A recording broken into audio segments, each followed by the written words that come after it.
Hello, you gorgeous and sexy soul. Welcome to Practice Intimacy. This is the place to be to learn all about love, sex, and how to have the best relationships you possibly can. My name is Jami Lynn. I'm a marriage and family therapist in the Austin area. Today we're going to get a little personal. I want to talk to you about a breakup that I am currently going through. It is still very fresh. It is very possible I will get emotional because there's still big emotions around this. But I am actually having the best breakup I've ever had in my life, and that's pretty phenomenal. And I want to tell you what's different this time and what I'm learning from this experience that I did not know before, because I hope that it'll help you if at some point you're dealing with a breakup, which I hope that you do not have to. It is painful. It is so hard. It is sad and scary and heartbreaking. Not every time. Sometimes it's actually a really good thing and still heartbreaking, but sometimes it's like, nope, this is what needs to happen. But when it's painful, it's painful. And so I do not wish that on you, but we live in a world where people break up, so here we are. We're going to talk about it.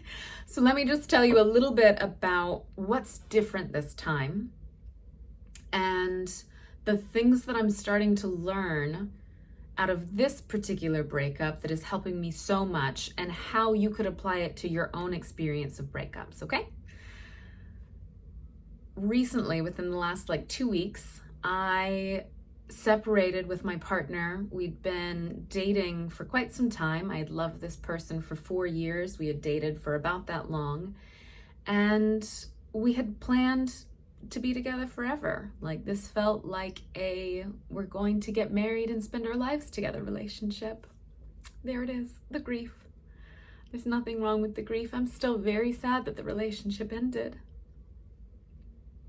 But the thing that is different is I am not beating myself up for the end of the relationship like I have done in previous relationships.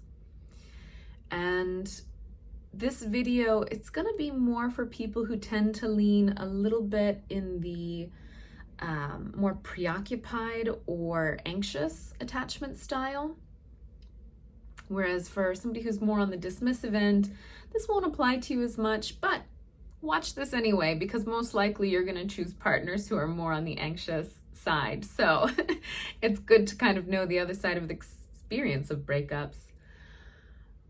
I tend to be anxious and preoccupied, which means I'm a little bit more dependent in relationship than a person who's more on the dismissive avoidant side. They tend to be more independent and like this in relationship, whereas an anxious, preoccupied person is like, I need more. Are we okay? I need more. That's just a feeling of it. If you want to actually dig into what these terms mean, you can check out my attachment styles video here. But there's enough of a sense of dependent, independent. And you've got an idea of what this is like. So I've always been more on the preoccupied side. And when I would go through any kind of breakup, even if I was the person who broke up, there would be a part of me that would always say, I'm not enough. I could have done more. I should have done more. They would still be with me if I was better. They would still love me if I was better in some way. And what is different this time is that voice is not playing in my head at all. And so it feels like a really clean grief experience dealing with the loss of this relationship that I loved, where I just get to be sad instead of being sad and also beating myself up and being insecure and telling myself I'm not good enough, which I think a lot of people do. A lot of people will ask themselves this question of, how could I have been better? What should I have done different? And let me be clear, there's actually nothing wrong with the question itself. It's a useful question. I'm thinking about the last big relationship of mine that ended. This was about 7 years ago. This was with another person who I deeply loved. We dated for about 3 years. And upon reflection, I was able to see the things I did that led to the end of the relationship. They had done things too. But when I think about what I did in that particular relationship, it was letting my attachment style get the better of me, thinking that they did not love me, that I wasn't good enough, and then playing that out in a really unhealthy way in the relationship. and doing things like unbridled self-expression, where I'm just crying and telling that person, you don't love me, why won't you marry me, all of these things. And then also there's a little bit of the being right. Like, they would tell me all the time, I do love you, I do want to marry you, I'm just not ready, we live in different states. They were in the military, and so we did live in different states at the time, and I wasn't able to take it in because a part of me believed I was right. And so asking myself that question of what did I do wrong was useful. It built some self-awareness. It helped me heal the parts of myself that are not super relational. But at that time, I was still asking those questions from the place of my value is affected by the fact that we broke up. Whereas this time, this lovely go around of a very sad relational ending, I'm not attaching my value to whether or not we stayed in relationship, because they're not the same. In this case, it's really clear to me that I did everything I could in my integrity. When I look at all of the actions leading up to the end of the relationship, I really feel like I stayed in my integrity. I did not allow my attachment style to get the better of me. I did not behave in ways that were abusive or expressing myself without letting the other person express or shaming them or any of that. It was a really clean experience in so many ways. And so I'm able to go, oh wow, this was not about me, this was about them. They're in a space where relationship is just really, really hard. They feel like they can't do it. It's not my place to try and change their mind. Even though I love them, it is better to let them go and figure this stuff out rather than trying to keep them and making us both miserable. And so it was much easier this time to allow them to go. And what I want to talk to you about to end with this piece, this like, how do I separate my value and worth, my lovability from whether or not the relationship succeeds. I hate the idea of relationships lasting a long time being successful, because we all know that there are many relationships that lasted a lifetime that were super unhealthy. And so sometimes a successful relationship is one where people are in love, they're treating each other well, and they choose to separate. I think that's successful, even though it's deeply sad some of the time. Some of the time it's actually really good. Those people needed to go separate ways. Still hurts, still painful. But longevity is not a good way to measure relationship success. It's just not. I got on a tangent and now my brain went, well, wait, what was I doing? Coming back, we were talking about how do you separate? How do you separate out this idea of I am worthy and valuable if my partner stays with me? One of the best ways to do this is to ask yourself that question. Is there anything that I did to contribute to this person leaving? And you might get some really good information from them. They might tell you, look, I'm leaving because I hate the way you cuss at me. I hate the way that you try and manipulate me. Like, I'm pulling ideas out of the sky right now. I'm thinking of more like abusive behaviors. If you are acting in a way that is abusive or manipulative, cussing at someone, calling them names, throwing things, hitting things, trying to keep them from seeing their friends, doing anything like that, if you're lying to them consistently, if you're hiding things from them, and they tell you this is the reason why I'm leaving, okay, look at that. That is something you are doing that is actually unrelational and problematic. And if you want to be in a healthy relationship, you should probably change that. But most of the time, that's usually not what's happening. Usually people leave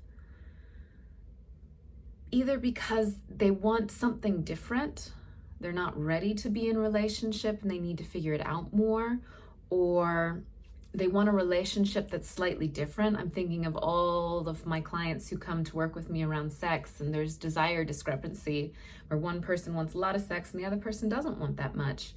And sometimes one of those people will leave, but that's not actually about you. It's really not.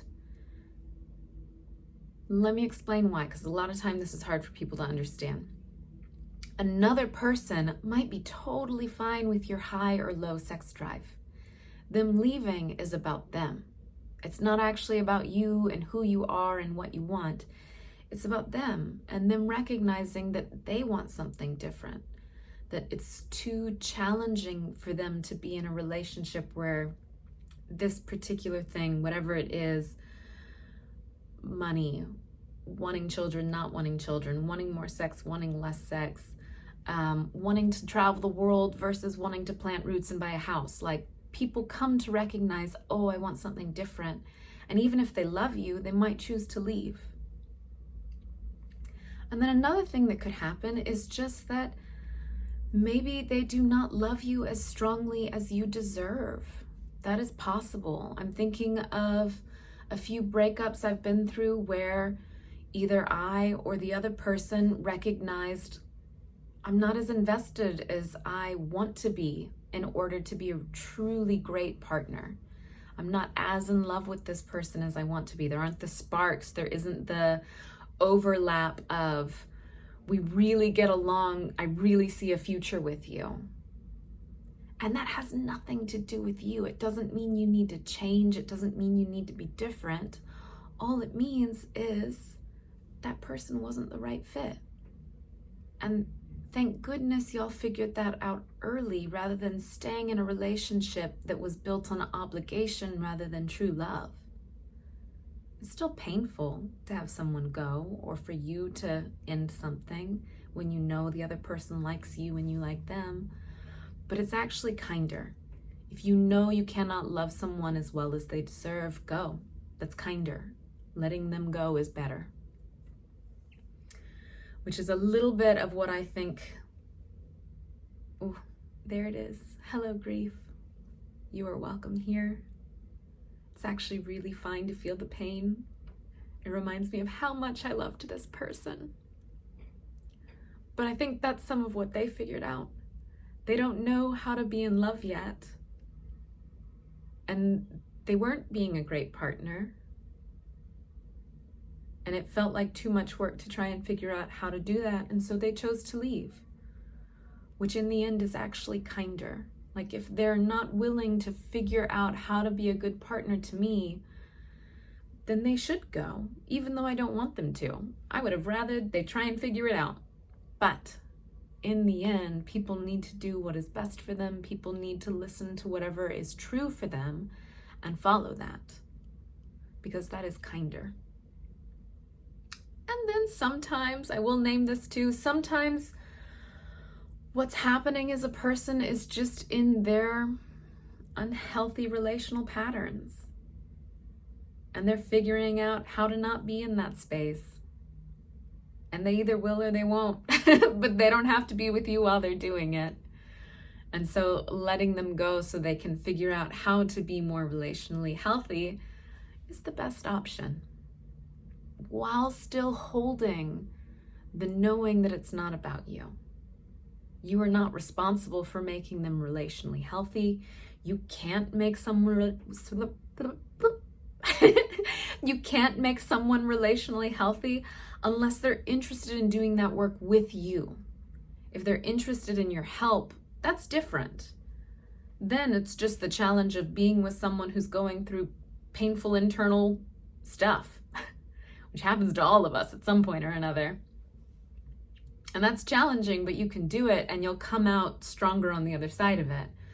But if someone's not interested in learning how to be relationally healthy with you, if they're not interested in working on their baggage to be with you, whatever that baggage is, drinking, lack of commitment, the desire for absolute freedom, the desire to be with multiple people and not be tied down, whatever the thing is, let that be their work. It's not about you. And so holding yourself with love and grief, during breakups where you come to realize that a person is doing the only thing that they feel they can do, leaving, is the best option you have. It will actually serve you so much more than trying to hang on to a person who is not invested in trying to become the best partner they can be for you. And vice versa. Hopefully you're doing the same for them. Hopefully. We're all doing our work. Nobody's perfect. Always learning, always struggling, always hopefully growing into greater and greater health over time. Okay. Please leave me comments. Tell me how this is landing with you. Tell me your thoughts. Tell me what's coming up for you. And remember to like this video. Maybe send it to someone who could hear these words about breakups. And I will see you next time. Bye for now.